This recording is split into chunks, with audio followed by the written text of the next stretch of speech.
So we finally have the finale of all of these great CW TV shows of superheroes. I mean, The Flash, Arrow, Supergirl. Kicking off my reviews, getting the seasons done.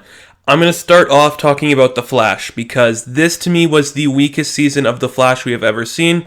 Here's how I'm going to do this. I'm going to briefly talk about the season overall, then I'm going to give my top 5 best things about the season, and then my top 5 bad things about the season. These are things I think helped the season, ruined it for me, just, that kind of stuff. So let's get right into talking about the season. There was a lot of great stuff in here, a lot of stuff I did not put on my top 5. So much great character work with people like Cisco and Julian, a new character, Tom Felton. He did fantastic. A lot of great stuff that was thrown in there. But I think come the second half of the season is where this show started to lose its motive. It fell flat in a lot of different aspects where the character of the bad guy, it didn't feel big enough, it didn't feel impactful. And this is just me. If you think that Savitar was a great character, I understand. There's some good stuff about him, there's some bad stuff about him. But overall, I think the whole character, here's my problem with it. You have the 2 previous seasons of Speedsters, and now we have another one. That right there, that's not really good storytelling. It's getting more characters going in there. And a big problem I did not put in my top 5 bad, but you have one of my favorite Flash villains ever, Mirror Master, and you waste him. Mirror Master is such an interesting power. He's an interesting character, but you waste him. Don't make him a big bad. And that makes me mad. This is a good show. I do like The Flash. This was just a weak season in terms of how the final episodes kind of played out and the story going forward. So let's just get right into my top 5 favorite things about this season. Number 5, Jesse Quick and Wally. These two, I liked them in the last season, but I like that we got more with them in this season. And I'm okay with all these people having costumes. I understand it's going to happen. I can completely get on board with that because of how good the characters are. Wally was a character who could have gone 2 ways for me. He could have been egotistical, kind of this douche that we've seen in other interpretations, but they played him back a bit. They made him have more story, more grounded stuff going on with him, and Jesse Quick, and their chemistry was really good. It was really cohesive, and it worked, and I just believed every scene of the 2 of them together. So that really made me happy, seeing those 2 together. Wally and Jesse Quick, great costumes for them too. I think they're better than Barry's. I really did like that. Really great stuff going on, and they were fun characters, a really good introduction to build up the Flash world of the Speed Force and all that. I really did like that, so that's a high for me on this season. Number 4, Gypsy. An interesting character to throw in here. I did like Gypsy. I can't remember the actress that played her, but she can vibe, she can go through the different worlds, and she's kind of the opposite of Cisco, and I really did like that. Their chemistry was ecstatic. I don't not have Cisco in my top 5, but he's definitely number 6 because he was great in this. But Gypsy was a fun character to bring in here, a really great introduction to this world, into a larger scale of things. Again, they're building a bigger world here, and I really did like that. And I think it was a really great job on her part, and just the way they handled her in the story. I really did like her and Cisco's relationship. That was beautiful chemistry. I felt every minute of it, and I really did like it. So that's why I have her at number 4. Number 3, King Shark.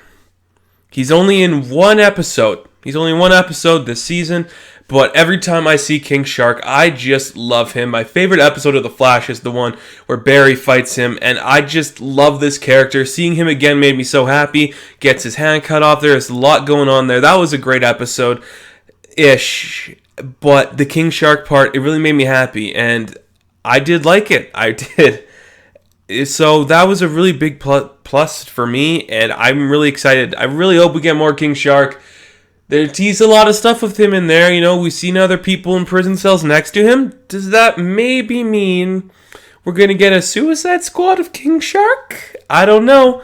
That would be so exciting. I would love to see that. But King Shark, definitely great to see him in this season. Really helped me near the end of this whole season. Just be like, yes, there's something I like. It's not all sour and bitter. So thank you for that. And just great work there. Number 2. The turn of Killer Frost. Yes, finally Danielle Panabaker has something to do. We finally have Killer Frost in all of her glory, and it was such a great turn. It was dramatic, it was heartfelt. Every second of it just worked, and it was so beautiful. It was just fantastic acting, and her character was so great. Killer Frost is such a unique interpretation, and I just loved every second of it. It was a slow build, but it paid off, and that was one of the best payoffs this whole season. And I can't wait to see going forward in the next season what we're going to see from Killer Frost. That's going to be some of the best stuff for me. Make her the big bad.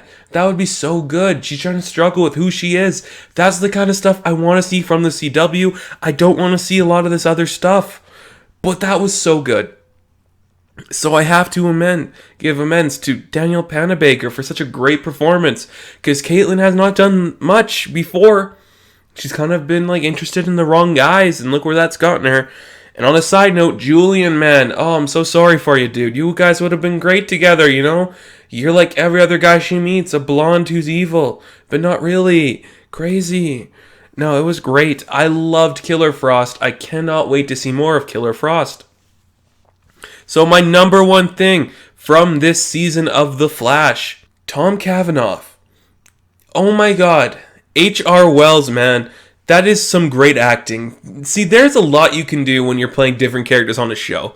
Orphan Black, Tatiana Maslany does it great, where you can tell that she's just a great actress because she's playing different characters, but she's the same person. Tom Cavanaugh deserves the same respect because the shit he does as HR and Harry and Harrison, playing all these different personas at once, I just fell in love with. He was such a great part of this season, and I was so excited to see him, so proud when he did all the things he did as HR and as Harry. What a great actor. Really deserves to be commended for his performance because HR was my favorite interpretation of Wells so far. He's so happy, he's upbeat, he's what I wanted to see. He's an aspiring writer. I loved everything about it.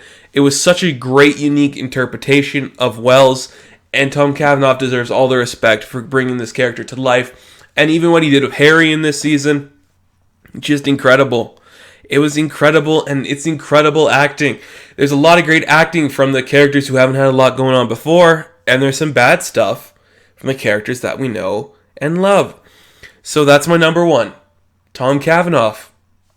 So what are my 5 least favorite things about this season of The Flash? Well, I'll tell you. Number 5, Iris still doesn't do anything. We built up this whole season to be about Iris trying to be this big person. Look at me. I can do stuff. I'm not going to die. Nothing happens with her character. I don't like Iris. I don't like Iris. I want to see her do something besides be Barry's moral support in decisions of love and peace and marriage. That's all she's done this season, and it's made me mad, and I wish she died. Spoiler alert, she's not dead. It's HR, goddammit. But, oh man, it just pissed me off. She's still useless. So number 5, Iris is still not doing anything. And number 4, Barry and the goddamn time travel paradox. What the hell? Okay, Barry, get your shit together. You keep going against yourself this season. I can't travel in time. You travel into the future and into the past on 2 separate occasions.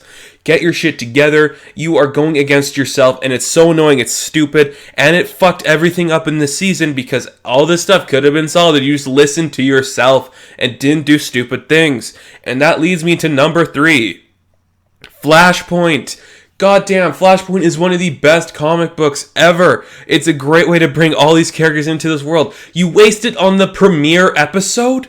Why? You fleshed this shit out for decades. Not decades, but episodes, I meant to say.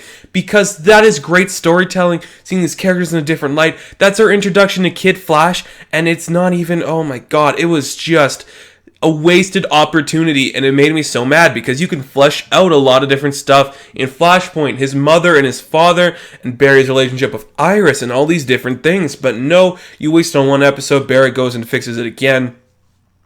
I'm just done with you.